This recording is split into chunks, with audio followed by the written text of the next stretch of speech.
জালিয়াতি ও হুজ্জতির ফলে চাকরি গেল প্রবেশ নারী আইএএস অফিসার পূজা খেতকারের।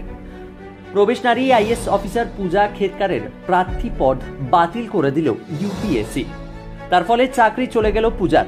বুধবার সিভিল সার্ভিসেস পরীক্ষার আয়োজক ইন্ডিয়ান পাবলিক সার্ভিস কমিশন এর তরফে জানানো হয়েছে 2022 সালে সিভিল সার্ভিসেস পরীক্ষার ভিত্তিতে চাকরির জন্য প্রাথমিকভাবে পূজা মনোরমা দিলীপ খেদারের নাম সুপারিশ করা হয়েছিল।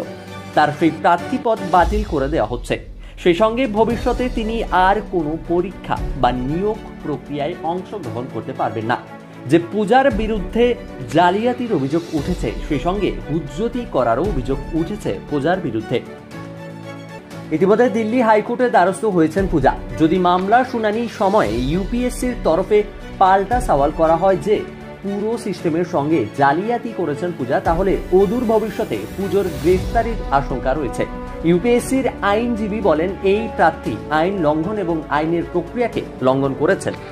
তিনি যে ফের আইন লঙ্ঘন করবে না তার কোনো সম্ভাবনাই নেই।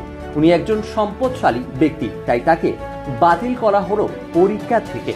তার মানে পূজা ভবিষ্যতে বসতে পারবে না এই ধরনের কোনো পরীক্ষাতে। ব্যুরো রিপোর্ট, ক্যালকলিং টিভি, কলকাতা।